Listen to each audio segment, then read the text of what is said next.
When you really look into the AIPAC soundbites, you realize most of them make no f***ing sense at all. There was a soundbite floating around in the last year saying that, oh, pro-Palestine protesters, we're going to deport you. That's right. Trump's going to get to office, deport pro-Palestine protesters. Like, most of us are citizens. You don't think we know how the law works? You can't deport citizens, bro. Especially Arabs. Like, most of us are lawyers. We know the fucking law. You can't just deport citizens, okay? No, what you're trying to do is you're trying to intimidate us and make us feel like we're not as American as we should be just because we give a fuck about people overseas. That's what you're trying to do. Well, I'll tell you what. I know this for a fact. I am way more American than a cheap senator who accepts bribes from a foreign nation.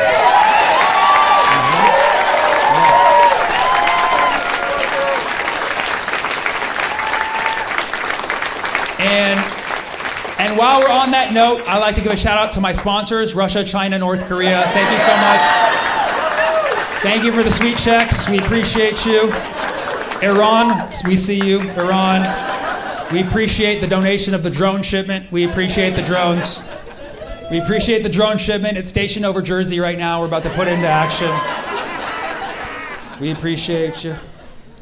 No, really, the sound bites, they make no sense. Calling the college encampments, calling the pro-Palestine protests anti-Semitic. Get the fuck out of here. Get the fuck out of here. We're not taking that shit anymore. No. Do a little bit of light Googling, and you will see that Palestinians are Semitic. You didn't think we'd figure that shit out eventually? If you're going to use words against us, make sure we don't have access to internet, okay? We can't look it up. It's a very quick Google search. Palestinians are Semitic. If you are pro-Palestine, you are pro-Semitic. End of fucking discussion. End of fucking discussion. If you need to explain to people, it's very simple. Semitic means Semitic people. Semitic people are people who speak Semitic languages. The three main Semitic languages are Hebrew, Arabic, and Aramaic. So unless you know Jesus Christ directly, you've been to one of his parties in southern Lebanon, okay? Unless you know Jesus, the Semitics that you know are the Arabs and Jews in your life, okay? Yes.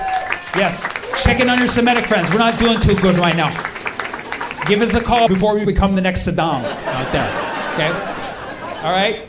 Call your Semitic friends, okay? But the term Semitic is a racist term. It was coined in Germany, so you can already see where the problem started, okay? The term Semitic was coined by a German linguist so he could differentiate people of Middle Eastern origin with people of Aryan origin. It was a racist word from the start, and the term was popularized by Nazis. The term Semitic and the term anti-Semitic was popularized by Nazis. The only reason the term anti-Semitic still exists is because Nazis self-identified as anti-Semitic to make their hate sound more professional. And so it's because of Nazis that we still have that term. I'll tell you what, I will not have Nazi memorabilia wielded against me, especially when it makes no f***ing sense. Okay? Do you know how many years I just let the mind happen of calling a Semitic person anti-Semitic? Do you know what that f***ing did to me? It's like, you're gonna call a Semitic person anti-Semitic. It's like, what do I just equal to zero? Is it like matter plus antimatter? It's like calling a tomato anti-fruit. It's like, I'm fruit too, okay? Just because they put me in the salads doesn't mean I'm not down with the watermelons. You know what I'm saying? Okay? So no, I reject that term. If you want to talk about individual cases of hate and condemn hate equally, let's fucking do that. But that's not what's happening here.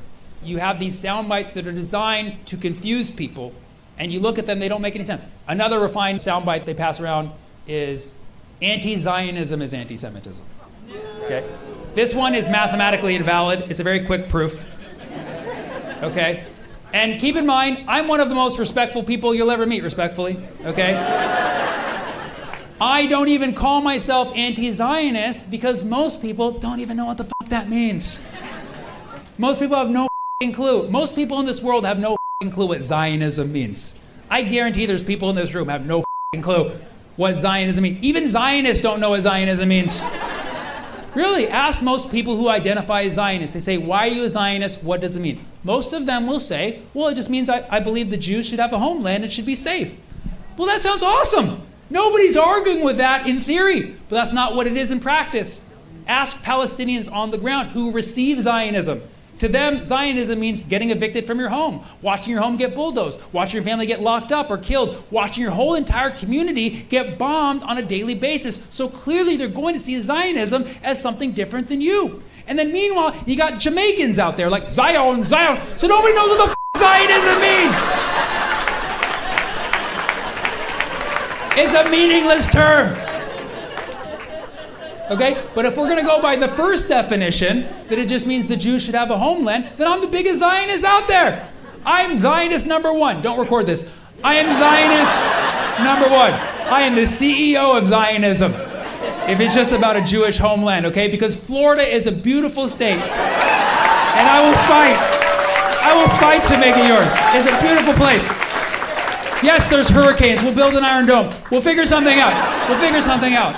Okay? I'm all about Jewish safety, okay? But the moment you say things like anti-Zionism is anti-Semitism, you're saying undefined word is equal to word that people don't know the meaning of, okay? You can't just do that. What you're trying to do is you're trying to say that if anybody questions Zionism, if anybody questions Israel, it makes them anti-Jewish. Here's the problem with that logic. It's that most of Zionists in this world, and I mean like 90% of Zionists in this world, are not even Jewish. 90% of Zionists in this world are Christian evangelicals. Yeehaw! Yeehaw! Hallelujah! Yeah. Yes. And it doesn't matter what your race, your religion, your background is. If you know about the evangelicals, you got to admit, those crazy, okay? They are some of the craziest on this planet. If you don't know about the evangelicals, let me tell you about these little angels, okay? The evangelicals, bless their heart, okay? They are Zionists. They are pro-Israel. Why? Is it for Jewish safety? No. Is it for human rights? No. No. The evangelicals specifically want Israel to be locked into place in the Holy Land and be big and strong as ever, specifically to fulfill a biblical prophecy in the Scripture so that Jesus can come back sooner, bring Judgment Day, and do what? Rain eternal fire on all of us. What the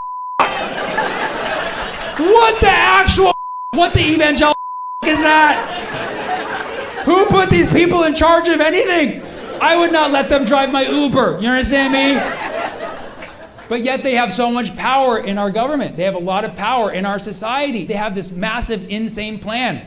Because it doesn't matter if you're Muslim, Jewish, or regular Christian. They think you're going to die on Judgment Day. They think you're all going to burn and they're going to be spared for some reason. I don't know what the they're smoking, okay? But it's weird. They think everyone else is going to die, and that includes Israelis. This is the craziest part to me. Israelis are not even spared in this equation. I tell Israelis, I'm like, hey, you know about this, right? They're like, yeah, it's a little weird. We tune it out. What the How do you know about this too? I'm offended for you. That is so sick and twisted to want Israelis to be in the Holy Land, specifically to be the sacrificial lamb in the greatest end times Ponzi scheme of all time. You know what that is? That is anti-Semitic. That is the most anti-Semitic I've ever heard in my entire life. And it's real anti-Semitism because it affects Arabs and Jews equally. Meanwhile, Palestinians out here getting called anti-Semitic. We are not anti-Semitic because we don't want Jesus to come back.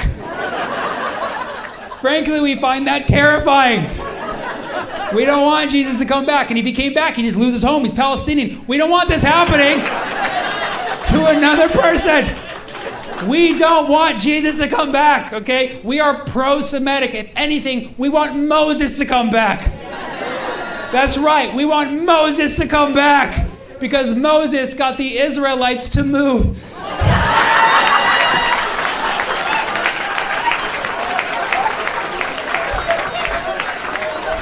Can we just get Moses to the West Bank, like right now?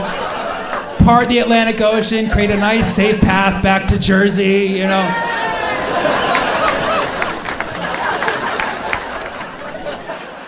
especially school shootings. Okay. Ooh. You would have think Colorado would be quicker on that one. If you had to give some words of wisdom to aspiring teachers, what would you tell them? Get out while you can. Get out while you can! Wow! Is there anything I haven't talked about tonight you guys want to hear about? School. Okay. Ooh. Okay. School. Yes.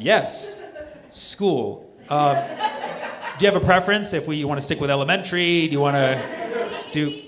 What's that? Being a teacher. Being a teacher. Oh, did you know I was a teacher? Oh shit! For the teachers, huh? It's for teachers, not people. Oh, everybody in Denver is a teacher, huh? Yes, I was a teacher. That was my second job. I quit teaching to do stand-up. That shows you how little that pays. You guys have too real for all of us. But that teaching was my second job. My first job, I was a pot dealer. So I have come quite a ways. Isn't that crazy? This was when it was illegal. I went from drug dealer to teacher. I was reverse Breaking Bad. I was the opposite. So yeah, I love teaching. Are you a teacher? Mm-hmm. What do you teach? Computer science. Fuck yeah. Person who wooed. You study computer science? I teach it as well. Oh, fuck. 2 CS teachers in one show at the same time? What are the odds? How would you grade yourself as a CS teacher? Well, like A, B, C++? C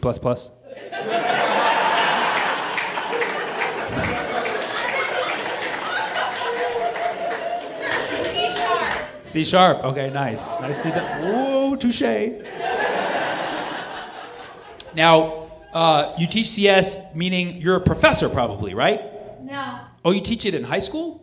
I teach elementary and middle school. Shut the fuck up. Computer science for children? They do that now? Yeah, I teach Python in 7th grade. Oh shit. Fucking. That's legit. Python is the easiest language for those who are not familiar. But that's still very impressive that kids are learning it at 12, 13. Do any of them ask why? They actually are loving it. They're loving it. Yes. And they're coming up, they're like programming all sorts of like fun games. Yes, exactly. I learned Python when I was 21. That's a little past the 7th grade. It was very easy to learn, but my final that I gave myself is I wanted to create like a simulated blackjack game. Does anybody do that in your class? No. Good. That's why I'm fucking smarter than them. I just wanted to make sure I was better than 7th grade. That's all. Just checking. As long as you can live that. Thank you. Yes, of course. And UCS teacher back in the back. You also teach 7th graders? No, high school. High school. Okay. Level up. What languages do you teach? Java and C sharp. Java, C sharp. Would you say 7th graders, it's a little too hard to teach them C sharp? No. They're ready? Yeah. Oh, 100%. But you're not. It's not in the curriculum. Oh, we don't have a curriculum. Nice.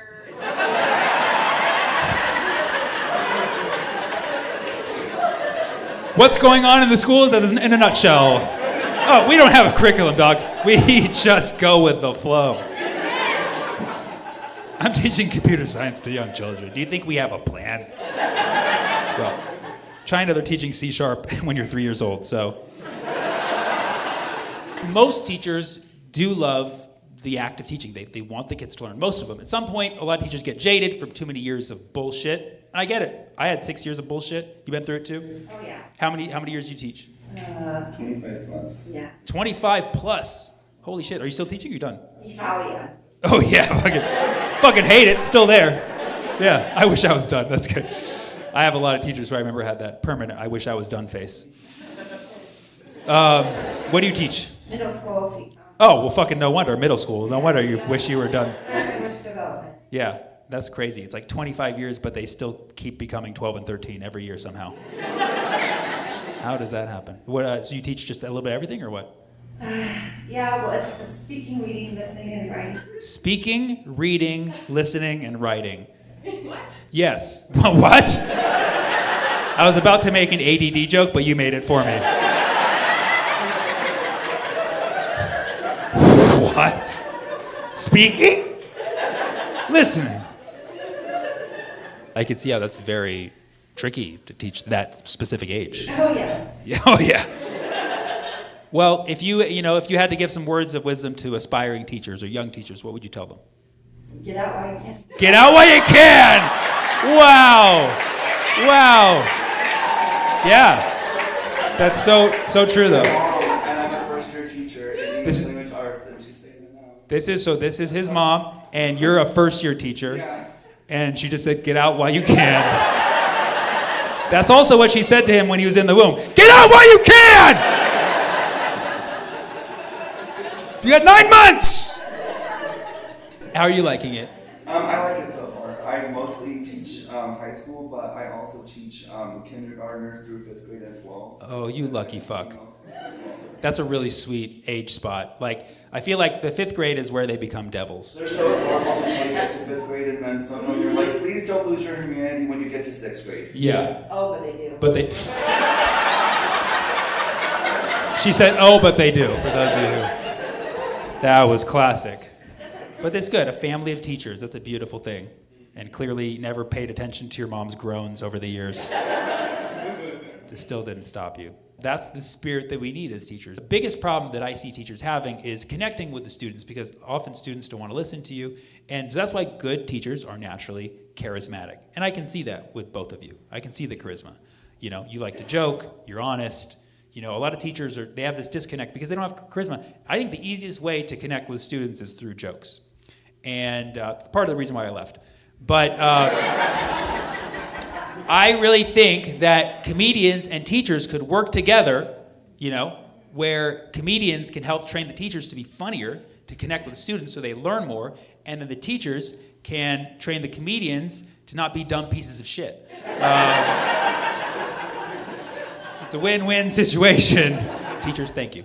Okay? Yep.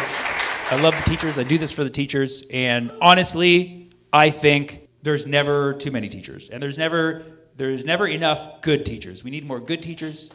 And we need more teachers. We need more money in teaching. And every fucking problem in America could be solved with more and better teachers. Yes. Yes. Especially school shootings. Okay. Ooh. You would think Colorado would be quicker on that one. How much fucking time do you guys need? Because nobody wants to shoot a good teacher. That's true, exactly. That's why I said it. And everybody's like, that was a bit harsh to the bad teachers. Well, maybe there's an incentive program. That's all I'm saying. If the stakes were a little higher, that's why I quit, because I knew I wasn't good enough to dodge bullets.